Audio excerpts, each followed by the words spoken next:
Welcome to the I Am One podcast, where we talk to perinatal mental health advocates, professionals, and educators supporting the mission of Postpartum Support International. We're not afraid to ask our guests about the hardest parts of pregnancy and postpartum because we know that PSI has tools and resources to help in every situation, and everyone should know about them. Whether you are among the 1 in 5 moms, 1 in 10 dads, one of many trans or non-binary parents, or you're one professional or advocate committed to helping folks in need, you are also one of us. I'm your host, Danny Giddens, and I am 1 in 5. I didn't know what to call what I was experiencing after becoming a parent and felt too scared at the time to speak up. Not anymore. Now she won't stop talking about it. Hi, I'm your co-host, Emily Jankowski. I'm also 1 in 5, and I want you to know that mental health complications are common, but they aren't normal.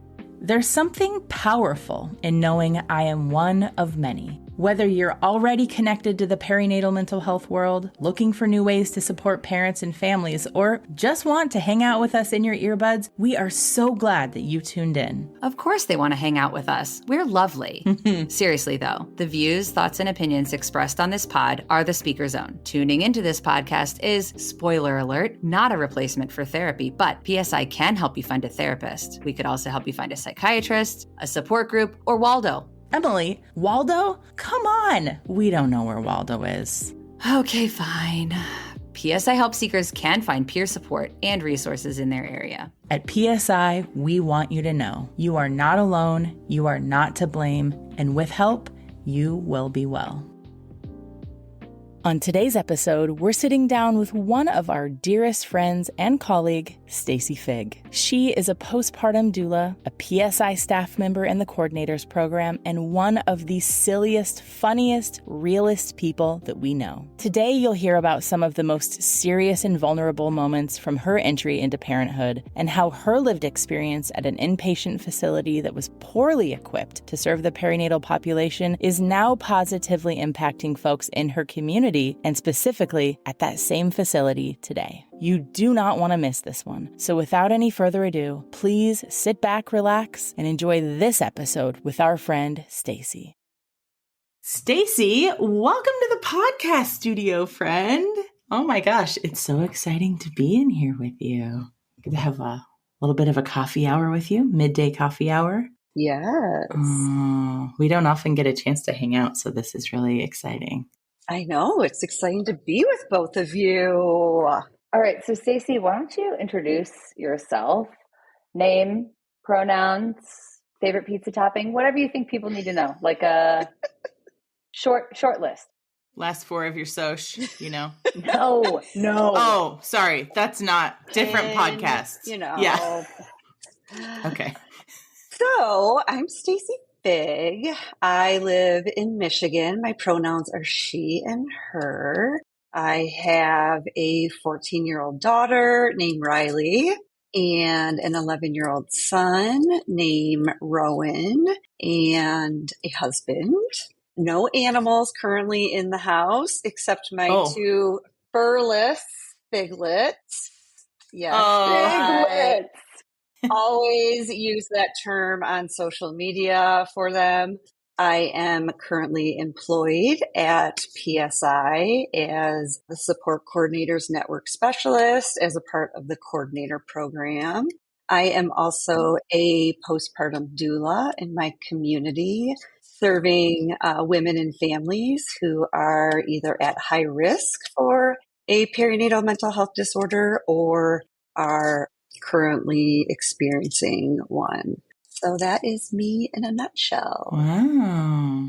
That's cool. What do you do in your postpartum doula stuff? Like what's a typical postpartum doula gig look like for you? Just out of curiosity. So I provide in-home support for women and families who have just given birth, whether it is their first baby or perhaps their 4th. I have even supported a family who is a woman who just gave birth to her 8th child. Wow. And I actually said to her, I'm not really sure what I can help you with. But actually, at the time, she was struggling with breastfeeding and her daughter was having some issues with a tongue tie, and I didn't work with her very long, but after the fact, she had shared with me that it was more of her really admitting to herself that she was able to reach out and ask for help than really the help itself. So that was interesting to know, and I was happy that she shared that with me. But yeah, providing in-home support, physical, mental, emotional support for women and the family unit after they come home from the hospital. Sometimes I'm even supporting them during pregnancy in some capacity. So incredible. yeah, Wow. I love what I do. I always say that we kind of treat labor and delivery and the postpartum time like a wedding. We plan and plan and plan for labor and delivery like we do a wedding. We plan for this big, outrageous event, and we tend to forget what comes afterward. So we plan for the wedding and forget that there is this relationship that we need to foster. And we forget that we need to say I do to our partner really every single day versus just during the marriage ceremony. Same thing with labor and delivery and the postpartum time frame is that labor and delivery really makes up a rather short time frame if you look at it as a whole, where the postpartum time, there is a baby and a parent that needs to be fostered and nurtured afterward. Actually, PSI does offer a free postpartum planning class that is about an hour and a half to 2 hours long. Oh, that's a good one. Mm-hmm. Yeah, twice a month. And so I love teaching that because it does really put an emphasis on the emotional well-being of the birthing person and their support person. So it's a little bit different because we do really specifically focus on the emotional support. Yeah. I took a childbirth prep class and I do not remember talking about feelings. It was more like, here's what's going to happen before this baby blob, makes its way to the outside world, Mine was like, here's the desk that you check in at. Like it was totally logistics based. Yeah. Well, that's what they usually are. I didn't even take a class because I was like, oh, I saw my sister give birth and helped her. So no. I thought I knew too. I'm going to take a breastfeeding class. I think since I saw it, I can do it. So I didn't even take a class. My birth plan was vaginal birth and to breastfeed, because what can possibly go wrong with that? Everything. I have some ideas. Yeah. So that is a great segue, Stace, into our very first question. Could you enlighten us? Tell us a little bit more about how perinatal mental health complications or disorders have played a role in your life personally. So 14 years ago in 2010, I was very pregnant. I actually had pre-existing anxiety, which I had gone off medication to get pregnant. Pregnancy went really well. However, we did move when I was 30 weeks pregnant, which I would not recommend. Wow. Even though it was only like a 5-block move, I still wouldn't recommend it. But like I said, my birth plan was pretty simple. I wanted a vaginal birth and I wanted to breastfeed. And so I did find myself 10 days overdue. However, I did go into labor on my own, which I was happy about. Labored all day, all night into the next day. I did dilate to a 10, but baby was not wanting to come out on her own. So my OB knew that I wasn't comfortable with the vacuum or forceps, and she wasn't comfortable with that at the point we were at like 30 or 35 hours. But, things were happening with heart rates and whatnot. So she decided on a C-section, and I agreed with that. At that point, I was just like, can we get the baby out? Mm-hmm. Right. Stick a fork in me, I'm done. You felt comfortable with it. Yeah. You were like, okay. At that point, yeah. So we got prepped for the OR.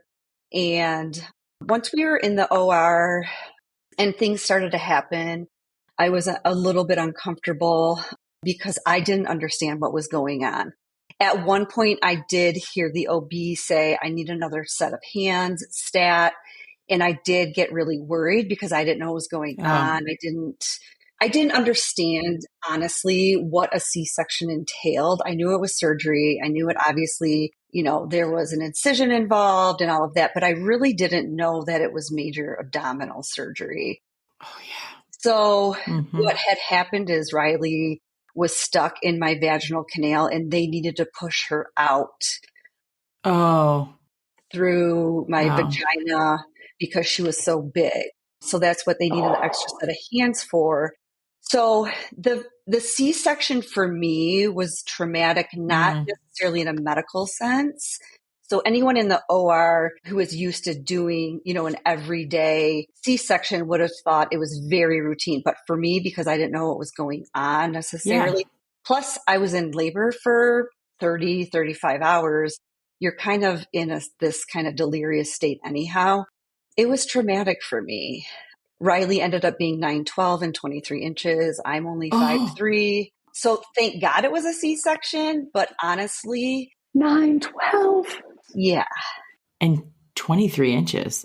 I don't know if I've heard of babies that long. I mean, they exist, but once it was all said and done, I was able to successfully breastfeed, but that C-section for me really was my first failure as a mom. A 50% grade was failing for me in the black and white world that I lived in. So that was really hard for me to get over for a very, very long time, especially because that was my plan. I'm very type A, perfectionist mentality. And you failed at your plan, right? Yeah. Same. I didn't meet my expectations. And so that was very hard for me. The crying and the anxiety started almost immediately after. A lot of it, I do have to say, was baby blues, because I would even say, like, I'm crying and I don't even know why. Like, the crying wasn't attached necessarily to anything, but the day we went home, I suffered my first panic attack, really unbeknownst to me. I just blamed all the symptoms on the newness of being a mom, hormones, exhaustion, all of that. But once down the road, when somebody finally explained to me what a panic attack is, I realized what was happening and that I was suffering from panic attacks. I had never had one before. But I was laying on the couch resting. Riley was in another room and I woke up in just like I was having a heart attack, essentially. That had never happened before. That's how things really started to materialize. The panic, the anxiety, and lack of control for me, really. I mean, no, you can't control what a newborn does. And so that lack of control. And then I started to obsess to try to do what I could. So keeping track of different things. So keeping track of her feeding schedule, her sleep times, her awake windows, how much she was being held, her bowel movements, her wet diapers, anything you could tally, I was tallying. If she had a quote unquote good day, I had a good day. If she didn't, then I didn't. And the worse my anxiety got, it started to disturb my sleep patterns. So, I wasn't able to rest during the day, sleep when the baby sleeps. It's just like, that's a lot. That is the silliest thing. Yeah, that's some advice that, like, please, anyone listening, don't ever give that. Don't ever. I mean, my favorite counter to that, and I think Emily loves it too, is why don't we also just fold laundry when the baby folds laundry? I mean, like. Love that. Yeah. Yeah. Yeah. We'll just do that. Hate it. Let's just do that. Right? Okay, so your story is so relatable to me. So here's my question. How long did you attribute how you were feeling, what you were experiencing to new motherhood before it shifted either in your brain or because someone else was like, I don't think this is just new motherhood? When did it become a diagnosed either by you or by a professional mental health disorder? I was able to hide a lot of it, I would say, for a little while. Like, I remember talking to a friend on the phone on the way to my 6-week appointment and being very tearful. But then when I talked to my OB, I was like totally fine. But then when my sleep was starting to get disturbed at night, I was reaching out to my mom and my sisters saying, I'm not sleeping. I'm not sleeping. And they were saying, of course you're not sleeping. You've got a newborn. But what I wasn't able to communicate at the time was that my newborn was sleeping 4 to 6 hours stretches at night, but I wasn't sleeping. What kind of unicorn baby did you give birth to? That's amazing. A 10-pounder, a teenager, a 2-footer. She's like, a 2-footer. Isn't that funny? She was almost 2 feet when she was born. 2 foot long, 10-pound baby. When I was saying, like, I'm not sleeping, everybody was like, of course you're not sleeping. Like, you have a newborn. But, like, no, I'm not sleeping. Right. Like, I'm not sleeping. So between, like, the time she was born and the 10 weeks, my sleep just got, like, worse and worse and worse to the point where, like, it wasn't even about the baby anymore. I got to be so concerned about my anxiety in my head that, like, I couldn't stop the thought. And it wasn't even like obsessive thoughts about the baby anymore. It was like, how am I going to stop this one track train in my head?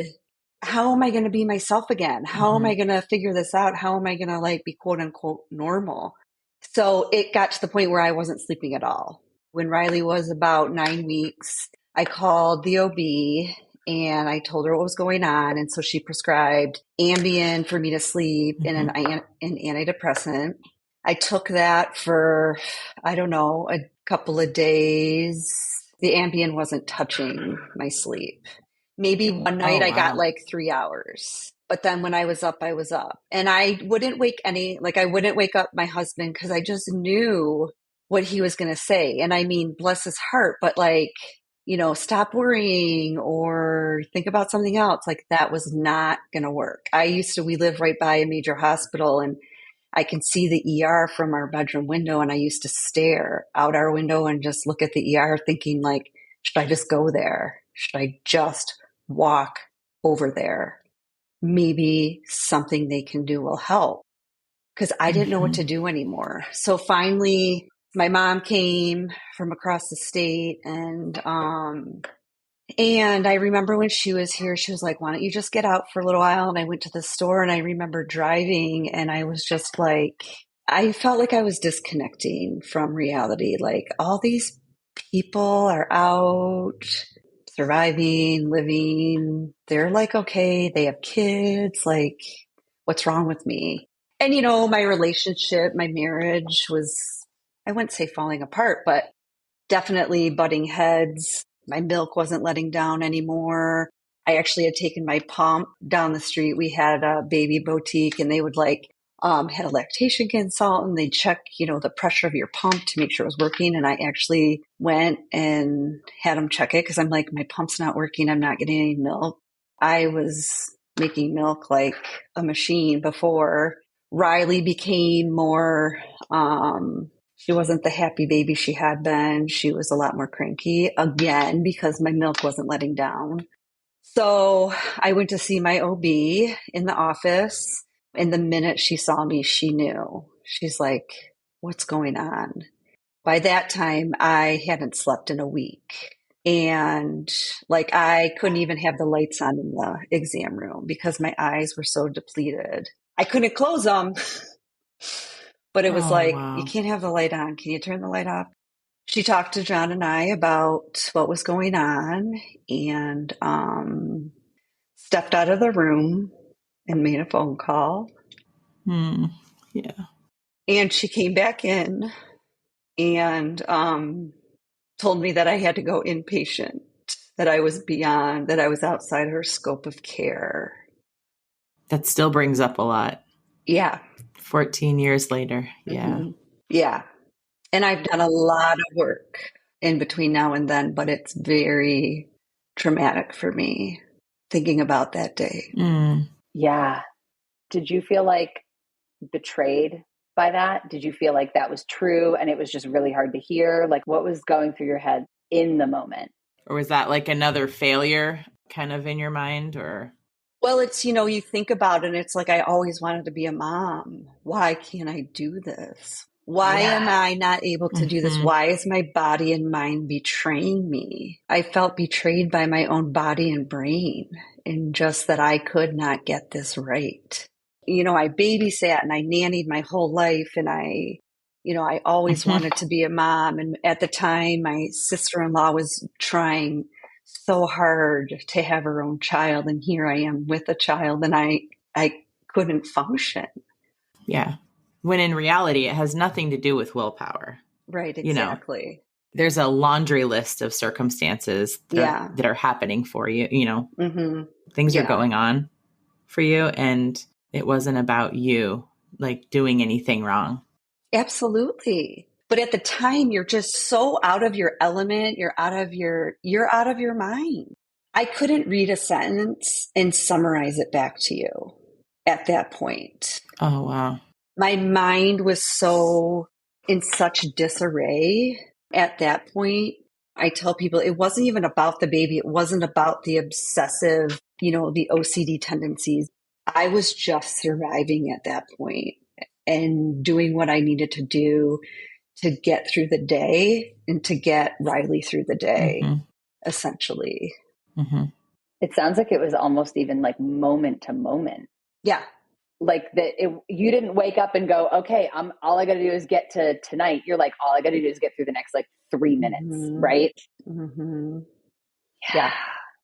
So, and, the psych hospital in town, it's like everybody makes fun of that. It's like, oh, you're going to go to Pine Rest. You're Pine Rest. And here I was, I'm going to Pine Rest.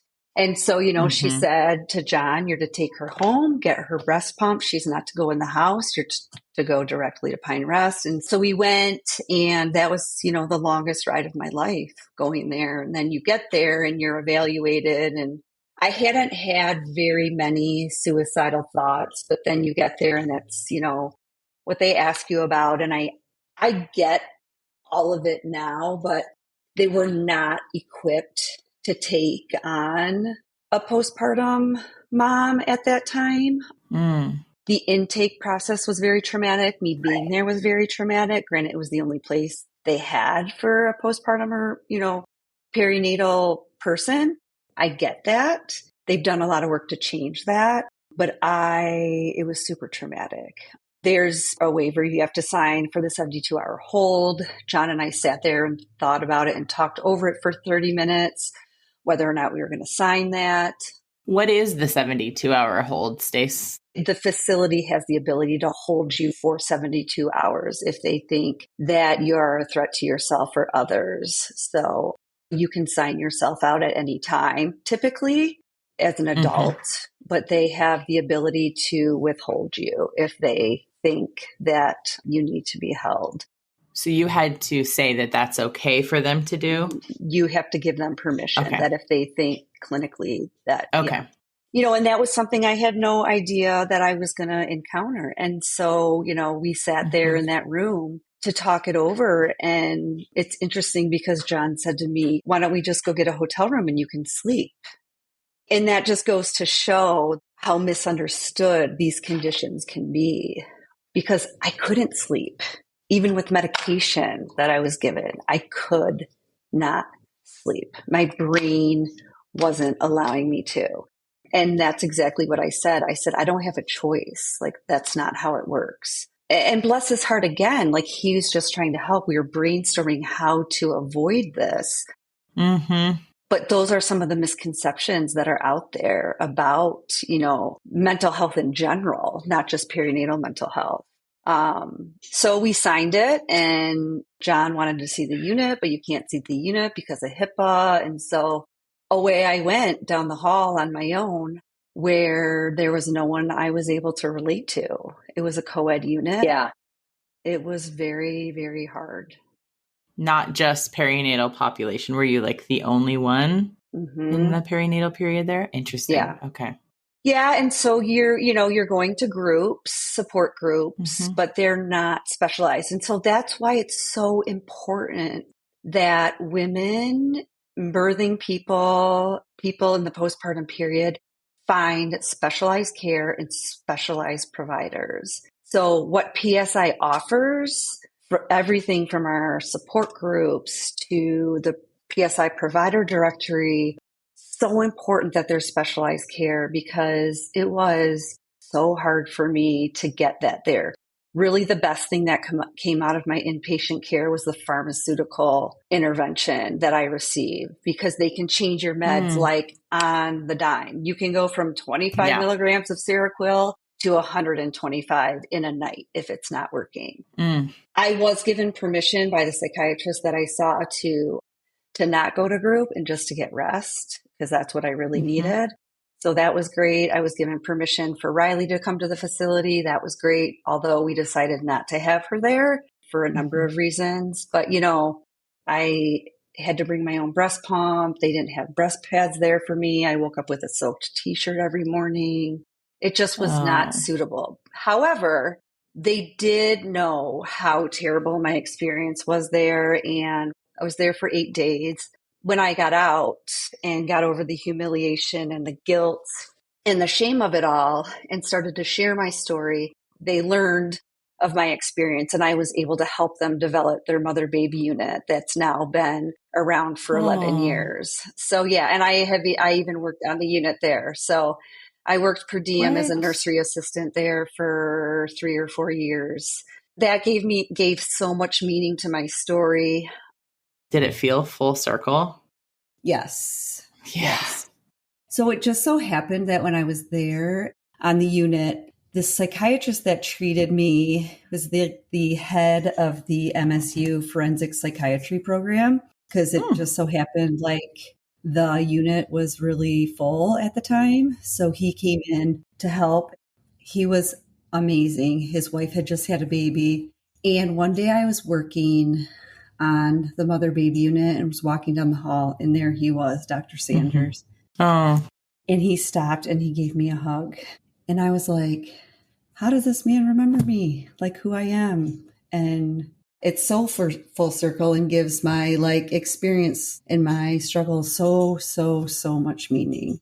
Like I said, they didn't even have a breast pump on the unit, to now a whole entire wing of that hospital having an outpatient program for moms to come with their babies. And I've done a number of spots for, whatever TV programs, and have done a commercial for them and just a lot of different marketing. You've been on TV?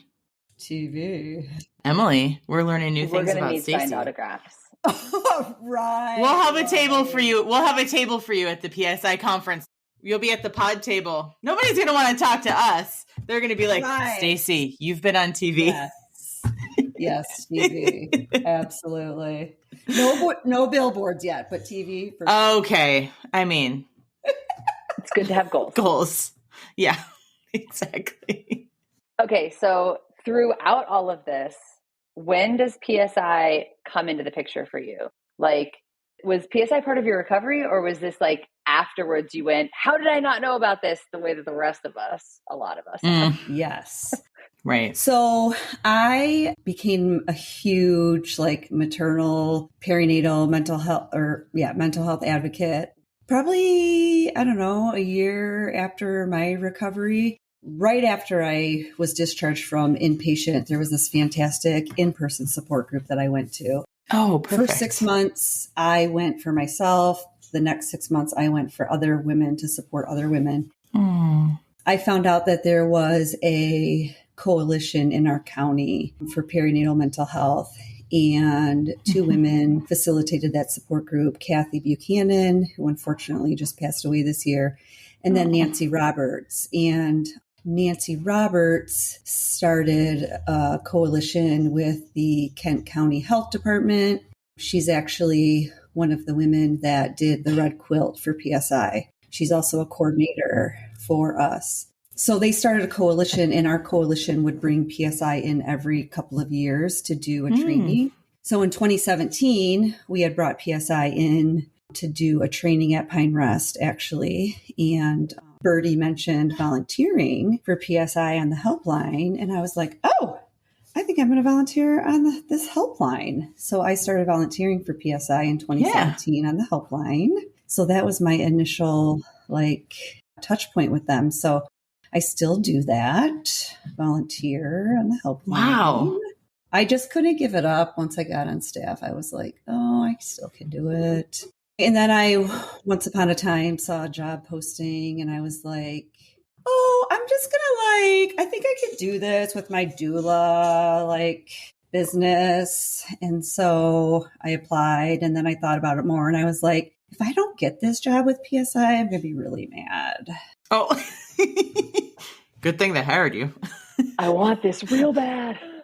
Then I got the job with the coordinator program. So I love it. I love our club. I'm not going to lie. Yeah. When was your first PSI conference? Was it New Orleans when we met for the first time? What year was that? 22? 22, I think. Yes. That was my first one. Yeah, same. And we really hit it off from we had already seen each other, I think, in meetings. Yeah. I feel like, and we kind of had bonded. I know. And I didn't have any, Melissa was there, but I didn't have any of my team there. Right. Ori was still in the coordinator world. Mm-hmm. Yes. Yep. She wasn't there because she had the littles. She just had the littles. And so I was at your table the whole time.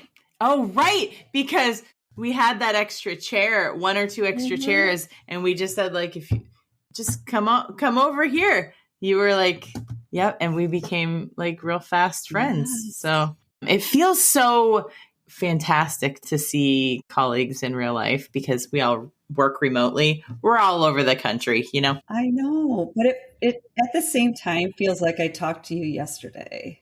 Oh yeah. Those are the best friends to have. Stace. Yeah. Serious. Oh, we heart you. I can talk to you like I just did yesterday. That's kind of what I meant, Yeah. Yeah. We're picking up what you're putting down. Okay, good. Because I don't always say it. I don't always articulate.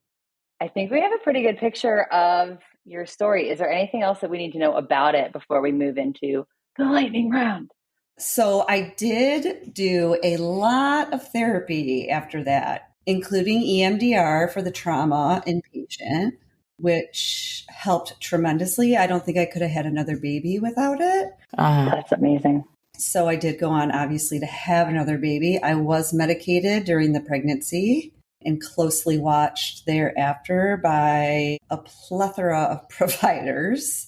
Mm-hmm. My postpartum was very different than it was with my first. And I was allowed to use prescriptive medication that some doctors would deem inappropriate or not safe. So I just want people to know to, again, find specialized medical providers that are confident in their treatment for perinatal birthing people, because there are things that are available to help you along the way that you can take as needed for anxiety, depression, whatever the case may be. So I have a question about that. Is part of the reason, we know that there are risks, which is quite literally true of all medications.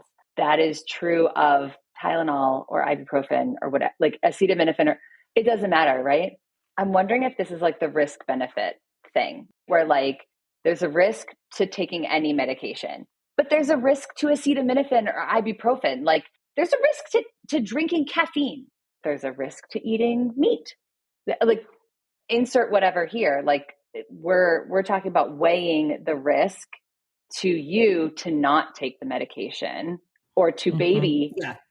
Well, and that was just it. So there was a higher risk of me falling into a sleep deficit and getting into that pattern or having a panic attack and not taking a small amount of Xanax while I'm breastfeeding, or taking a small amount of Ambien just to take the edge off and get me to sleep, than taking something like an over-the-counter Unisom that can actually ruin your REM sleep if you take it long-term.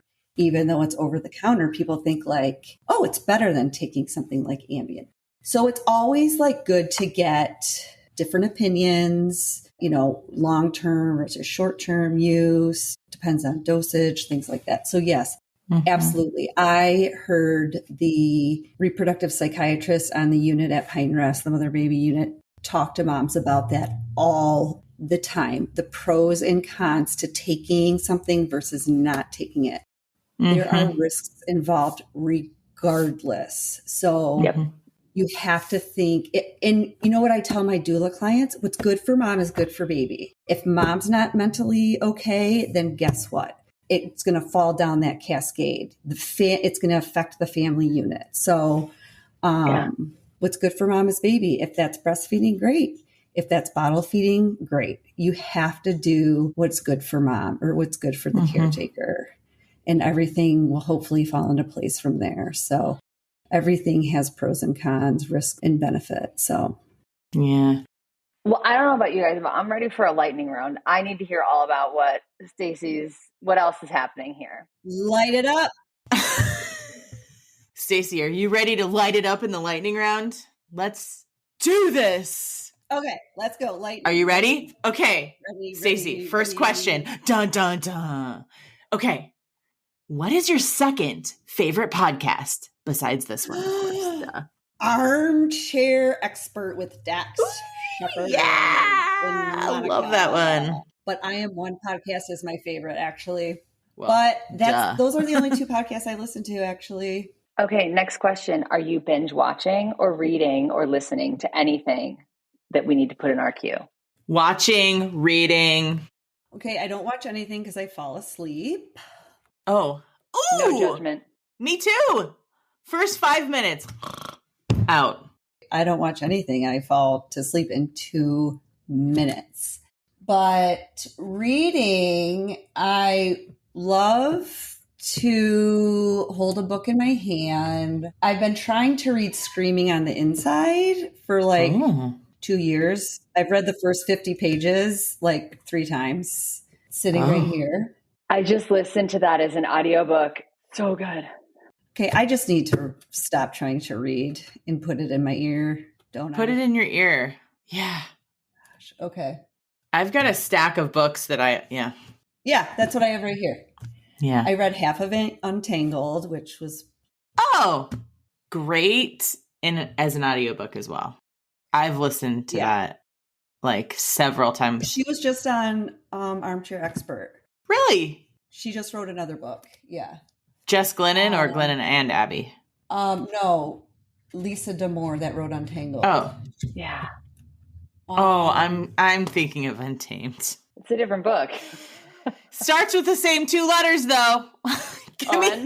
Give me. Yeah. Hello. And then I have The Perinatal Patient by Karen Kleinman. All right. That's good. Because it's got to be about work. Actually, not even work. I read all nonfiction. And the 4 Agreements. I want to read the 4 Agreements again. Stacey, what's your best parenting hack? No mom guilt. Oh. It's not it's a mental hack. Unapologetically no guilt. After my postpartum stuff, I was like, no, we as moms do so much for our children, for our families. Why do we have mom guilt? It's not allowed. Let's just eradicate it. Yeah, I'm like, it's not allowed. I'm going out with my friend or I'm going to the gym or I'm doing this. I was supposed to be guilty? No. Yeah. Forget that. I created you in my body. No. NBD. Yeah. My son will be like, you can't have some of my ice cream. What do you mean? I'm like, I made you in this body and you can't, we're supposed to come out of my vagina. You can give me a lick of your ice cream. Yeah. I'll take that. Thank you. I call that the mom tax. Mom tax. Hashtag mom tax. Boom. Yeah. Yeah. All snacks, all ice cream, whatever I want. Yeah. They order something that looks good for dinner and I'm like, mom tax. If they order something that looks better than I ordered, mom tax. Swap. I don't think that's what tax is, but okay. Okay, well, whatever. Your taxes are real steep. 100%. 100% tax. Okay. I want to know, what is one thing that today if you could travel back in time whisper in your ear that you needed to hear when you were really struggling? Oh, my word. Just something simple like you're good enough, you're strong enough, and everything's going to be okay. I remember my mom telling me that I wasn't going to have a newborn forever, and I just couldn't see it. And one of the things I did tell my OB that day when I went to see her is I said, I know I have a beautiful life. I know I have this healthy new baby, but I cannot feel it anymore. So, and that's exactly how I felt. I couldn't feel it. Yeah. I wasn't functioning at the level that I had the capacity to function at. So, Yeah. You are enough. Yeah. That's a good one. Stacey, speaking of enoughness and, like treating yourself with lots of love, what is one way that you'll show yourself some really radical love today? well, I did show myself some radical love by laying down for a little extra bit of time this morning after I did drop off. Oh. But I would love to get to the gym. I know that sounds like not radical so much, but that is my me time. Oh. I think it can be. That is super radical. And it doesn't happen often lately. So that's like where I check out. That would be my radical love for the day. Mm-hmm. But yeah, that's a game changer. Yeah. Mm-hmm. Awesome. Yeah. Okay. Stacey, how do you take your water? With bubbles. Ooh. Now, is it flavored? If I am like out and about, I will have soda water with a lime, please. Uh-huh. At home, I have drink this by the case. Oh, yes. 3 a day. There's a can of that right next to me, right there. It's not within arm's reach, but yeah, love that.